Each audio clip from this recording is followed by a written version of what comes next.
So welcome. We're here at King's College London, and I'm sat with Professor Howard Bauchner, an esteemed health scientist amongst my generation, amongst my peer group.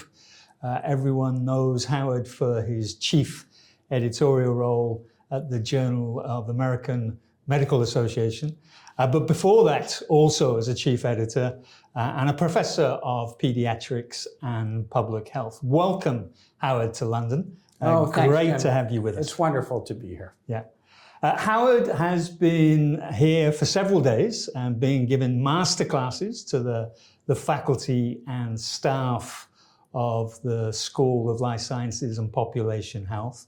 And he gave a lecture yesterday to the team here on 50 years of learning, what evidence and knowledge have helped us across our health systems worldwide, and what can we learn from that as we go into this next period, which is digital tools, technologies, AI, a period as professionals of such potential, of maybe huge optimism about what future health systems will look like. And Howard, you've been at the cutting edge of this for many, many years. Yeah, when you're at a journal like JAMA or any of the important journals that are well known, the amount of information that crosses your desk, the amount of articles that you read and subsequently publish or don't publish is remarkable. So I think it gives you a global understanding of issues in medicine, in science, and in population health that few people are privileged enough to have. For me, it was an extraordinary time. I love being at JAMA. It was a privilege. Absolutely. And that's why we've invited Howard for this inaugural lecture at King's College London for a Vanguard series on population health. And what we're trying to do is look at the future opportunity, be curious, but be curious through the use of evidence and knowledge so that the policy options, the policy recommendations we may be able to give to our politicians, our ministers around the world are based on science. What's the state of the world's science today, Howard? So let's take it in different segments. So innovation continues to be extraordinary. So in my lifetime, I never thought that I'd see gene therapy that could cure children with sickle cell disease. I took care of many of those children. What an extraordinary advance, just extraordinary. It makes me feel good about what my scientific colleagues have done. We've struggled around obesity, and now the pharmaceutical world, drug companies are helping us solve the problem. I wish it wasn't related to drugs, but it is. Mm-hmm. And for the first time, it appears as though obesity rates in the US have flattened. And I think drug therapy will help. And if there's a class of drugs that's had just simply extraordinary success across many different diseases, it's the obesity drugs. But we struggle in certain areas. We've struggled around dementia and Alzheimer's. And the question is, can AI, for example, help us with drug discovery? There's been some interesting drugs introduced, but they're not particularly effective. And with an aging population, people are enormously concerned about the impact that dementia and Alzheimer's could have on health systems. Some things continue to be a challenge. So when I think about population health, I think about what do we measure? Life expectancy, healthy life expectancy, mental health, maternal morbidity. And the gains have slowed in some areas. In other areas, we continue to do well. Smoking rates are way down. Obviously, cardiovascular disease, huge success. Certain cancers are now cured. It's remarkable. But in other areas, particularly mental health, we've had very little impact. In fact, most people think mental health status is worse. Certainly mental health status of workers in the workforce. The healthcare workforce, so-called physician burnout, has gotten worse. Particularly through COVID. COVID was successfully treated in certain countries through restrictions and immunizations, vaccines. Other countries like the US and the UK were not nearly as successful. Death rates per 100,000 were much higher than in other countries. So I think we're still in the tail end of the COVID epidemic and what it's meant. I do think around population health, we've gravitated to two important issues. What does government own and what does healthcare own? And healthcare can try to influence government. But the keys to healthy life expectancy and population health have been known for decades. Mm-hmm. You can go back to Michael Marmot wrote about it decades ago. Education, poverty, quality of housing, they drive health. And so around those issues, government has an enormously important role. Mm-hmm. Certainly, public health people, physicians, other clinicians can inform public policy, but government needs to understand that their role around population health is particularly around the areas of poverty, education, and housing. Medicine has some roles to play, and we have a mixed track record.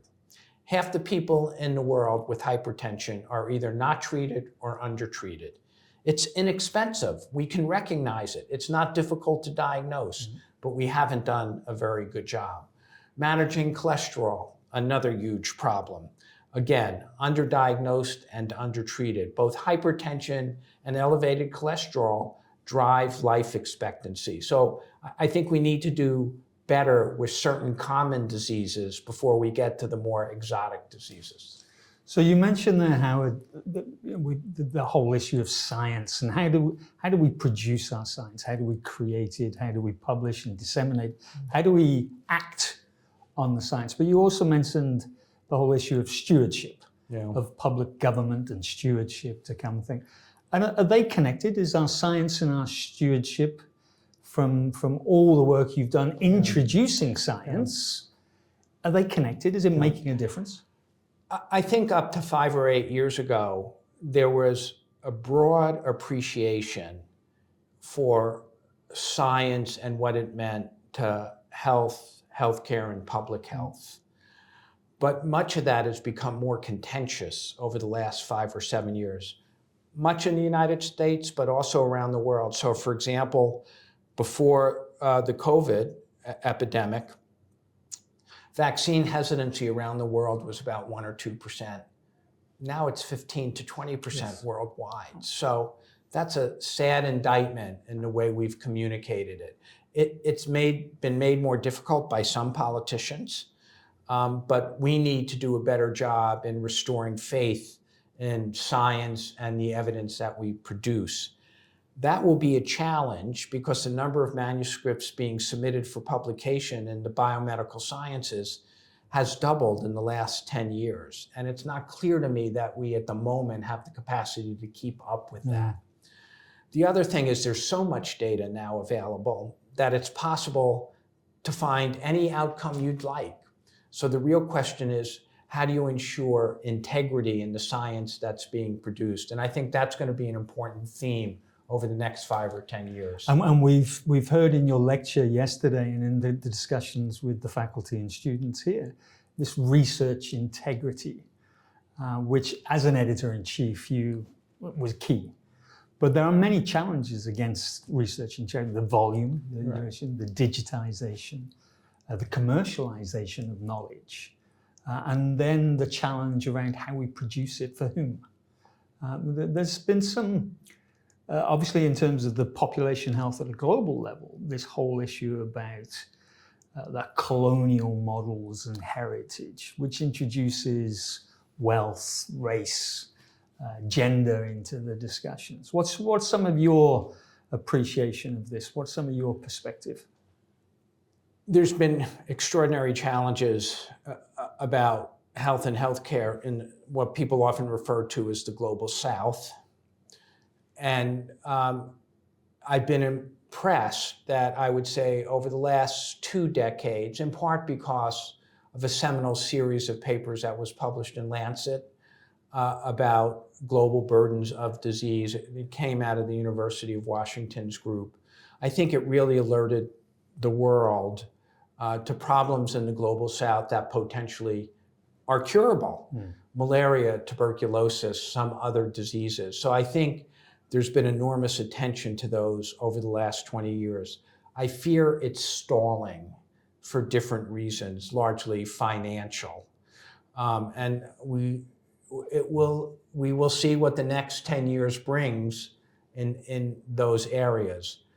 In the better developed countries, they have their own challenges, largely around equity. And so that we know there's large segments of the population, even in a system like the UK with national health, where certain groups get less quality care than other groups. They're often people who are considered minority by race or ethnicity. Mm-hmm. But in the United States, for example, people who are poor and white don't do very well. So I don't think it's an issue just of people who are minority, but I think if you're poor, and particularly if you're poor and minority, there's a real issue of equity in the global north. Yeah. And medical science, clinical science, health sciences overall, the suggestion that a lot of our research is favoring certain groups over others, that we're excluding vulnerable groups, vulnerable populations, that we're excluding lower middle income countries and from the evidence production, the evidence generation, and the benefit of that evidence. We saw that in COVID-19, where women and doses for children and the issues. So a lot of those biases creeping in. And you've had challenges of bias, structural bias, and had to, as an executive, manage that. That must have been a period of huge reflection for JAMA. Yeah, well, I want to be clear. We know that structural racism exists virtually in every healthcare system. I've written extensively about it. And there's this ongoing debate now about the value of diversity amongst senior editors and journals. Diversity is critically important because it brings people to the table who have different ideas and opinions. So you want diversity not just based upon race and ethnicity, you also want diversity based upon opinion. And I was fortunate when I was at JAMA, we ended up with probably the most diverse editorial board in the world. And across the JAMA network journals, 10 or 11 at that point, we constantly looked at the diversity amongst the editorial board. But we also wanted diversity of opinion. So for example, when we started JAMA Health Forum, I ensured that 2 of the writers would have been considered more conservative than the traditional writers for journals. So I think the issue of diversity is often around race and ethnicity, but I also think it needs to extend to opinion. Yeah. And I mean, you are obviously known for bringing your own value and your personal values to those reflections, not just in the way that you configured your team, but then in the actions that you took after some of those suggestions and allegations that were made. What have we learned from that? Well, what can we learn from that in terms of our knowledge production? You have, so science production really falls in different areas. So for example, you have lab-based scientists who some people say, well, what is the value? Well, the value of lab-based science is extraordinary. It gives you gene therapy, it gives you PD-1 inhibitors for cancer, it gives you the new obesity drugs. So no one can turn their back on the value of lab-based science. And then you have translational science, obviously, when you begin to apply those advances in human beings. And then obviously you develop major clinical trials to really see how effective they are. That's the traditional pipeline, lab-based translational science to clinical trials. But then after clinical trials, you have the equitable distribution of whatever is a successful trial. And that's been probably the greatest challenge for traditional medicine, is how do we equitably distribute those gains? Now that's somewhat different in the traditional model of public health. So public health often governs public policy. And that's the role of public health investigators and how they inform government and policymakers so that policies can change. Without doubt, in our lifetime, the best example is restrictions on where people can smoke. It's hard for my children to recognize that you used to be able to smoke on an airplane and they'd put up this funny shield and you had smokers and non-smokers. In my lifetime, smoking has plummeted across the world. And that's a huge successful public health campaign. Up to COVID, vaccine rates had improved worldwide, and that was a huge success. Measles, mumps, rubella were unknown. Haemophilus influenza type B had disappeared in most countries around the world. Now we're retrenching from that, and that's a sad story. And it will hopefully change over the next 5 or 10 years. And then, as I said, we have to do better in the areas that we know we're failing at. And I would say that's around diet, obesity, exercise, hypertension, and cholesterol. The world faces a cliff, and that's the aging cliff, with an increasing number of patients older than 65, 70, 75, or 80. Most countries are at zero population growth, so they're going to have workforce issues, and where are those people going to come from? But the aging population usually have comorbidity, they develop dementia, they develop Alzheimer's disease. That's hugely expensive, both emotionally, intellectually, and financially for a country. And so I think the twin disorders that we have to think about at the global level is obesity and this aging population. Okay. You come across with a real optimism around the science and a real energy for some of the opportunities here. Let's take some of the reality of how we're producing knowledge, how it's being used. It's got strengths and weaknesses. But let's put the layer now of digital and digitization and AI. How is this going to impact the way that we produce and consume evidence and knowledge? So we know that AI in healthcare is really good at certain things, okay? It can read x-rays, it can read path reports, it can read video of your colonoscopy. And it's as good, if not better, than human readers. And it's going to be an aid in those areas. Hopefully, it will lead to the diagnosis of real disease and not just the detection of more entities that we think are disease and need to be treated but aren't. That is uncertain. What we haven't seen yet from AI, and it should emerge hopefully over the next couple years, is whether it truly improves patient outcomes. So the clinical trial that shows AI-assisted reading of a certain type of X-ray versus human reading alone really led to an improved patient outcome. That we haven't seen yet. So in the fields of reading, diagnosis, and therapy, we're not quite there yet. We know that AI is helping to relieve the administrative burden on the healthcare workforce. That's a huge gain. Every physician, regardless of what country they would live in, talks about how much more of an administrative role that they have to perform than ever in the past. So so-called ambient AI or AI helping with notes or interviews is all on the table, and preliminary data saying it is helpful. There's some people believe a lot of patients have unknown conditions, and people believe that AI may be able to help with a constellation of signs and symptoms that people have, but have been left without a very clear diagnosis.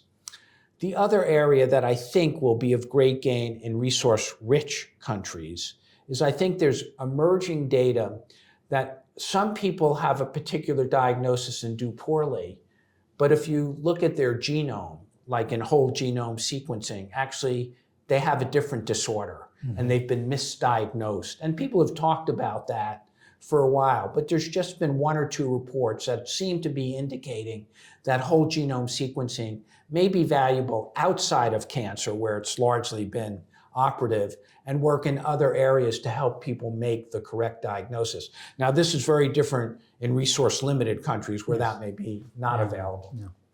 One of the things that really struck me yesterday in your keynote, your lecture here, was and you mentioned it earlier as well, talking about Sir Michael Marmot, that AI will not necessarily improve population health, And that's the role of the government. That's the stewardship role of government. I mean, I think that's the opposite of what we're hearing Bill Gates say, that AI is going to replace the medical workforce, or maybe replace some of it in the future. I wonder if you can just, I think this is an insight that we would love to make sure the audience is aware of. Yeah, so since I characterize the major drivers of population health being poverty, education, housing, obviously the quality of transportation and climate, and that in the medical area, it's obesity, hypertension, elevated cholesterol. AI may have a very marginal role in those, but unless governments commit to eliminating poverty, ensuring an educated population, and good housing, we are really going to struggle around population health.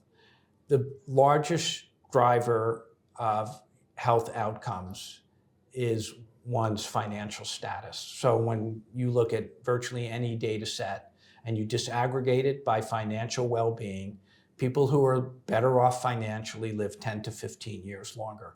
We've known that for 50 years. And Michael really helped characterize that. Now they're called social determinants of health. And then I've already talked about healthcare. Where there's tension, and I'm not sure what the right answer is how active should clinicians be around screening for social determinants of health? Poor housing, poor education, financial instability. I think there's limited data to say it's effective. Now, that doesn't mean physicians shouldn't do it, but I think there's limited data. And I worry about medicine trying to own that, because I think it's a responsibility of government. Now, one could say if government isn't owning, maybe medicine should, but I don't know how effective will be. But there's disagreements about that. Absolutely. And then to social determinants, we've added commercial determinants of health, digital determinants of health. You're based in the US, you're here in the UK. If you look at the two economies, the two health systems, are they ready for this population health, public health challenge? Yeah, the US certainly isn't, for various reasons, because of kind of a for-profit healthcare system. I have enormous respect for my colleagues in academic medical centers and who lead academic medical centers. But, they really pay an extraordinary attention to the financial bottom line. And insurers are very well off in the United States. They make about 15% on whatever their book of business is. That's a lot of money. In most other countries, insurers make 5 to 7%. The only thing that makes me optimistic about the United States is we spend so much darn money on healthcare. Now, believe it or not, it's been flat, not at the individual level, but in terms of gross domestic product. This is really important. It's unchanged in 15 years, essentially. We spend about 17 or 18%. It has not gone to 20 or 25%. It's been very flat. It flared a little during COVID, but it's come back down. So it's fixed. Now people are paying a little more out of pocket. So there's a lot of money in the system. Now the UK is a different issue. So if you look from 2010 to about 2022, the National Health Service budget went up about 1 or 2% a year. This was in contrast to the OECD 14 countries where it went up 3 or 4%. Now it's recently gone up more in the NHS, but it would have to go up to 13, 14, or 15% for 5 or 7 years to make up that 15-year difference. It may sound like it's only 1 or 2% difference, but collectively over 15 years, it's an extraordinary amount of money. So I would not say the NHS is a failed system. What I would say is it's been underfunded, and that has made it a hugely problematic system in the last few years. Let's pick up on that in the final question then for you, and then for you just to offer your experience, your insight. Just imagine you had the opportunity, you're here in the UK. Imagine that you get the chance to meet with the Secretary of State for Health and Social Care, the Right Honourable Wes Streeting. We're not far from Westminster. And exactly that point around a new 10-year health plan is out. It's going to have a new 10-year workforce plan, the future of digital and AI coming through. What would be the one thing you would want the Secretary to be taking away? He will accomplish nothing unless funding is maintained or increased over the next decade. It will not be possible if they fund the NHS at any less dollars for whatever they propose to be successful. So funding has to be maintained or increased. So that's the first. He gets a chance to reorganize the NHS once in the next 10 years, or maybe twice in the next 10 years. It's undergone 8 major transformations in the last 15 or 20 years. Workforce people just can't respond to that repetitive nature of reorganization. And the last is try to do some interesting experiments in some of the primary care trusts and some of the trusts. Let someone really experiment with how they're going to spend their dollars. And if they're successful, then allow that to migrate to the other trusts. So give someone a lot of latitude in the way they want to spend their money, knowing what they say they're going to improve.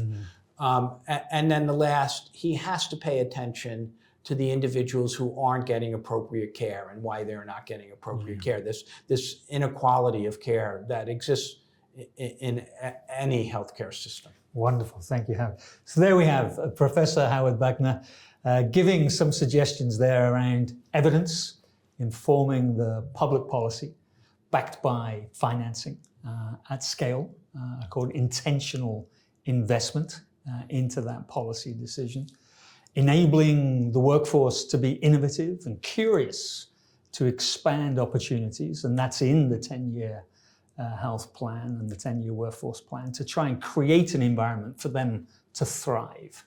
And so there we have it. The evidence is very clear from the US to the UK. Thank you very much, Professor. Thanks, Jim. It's been a pleasure.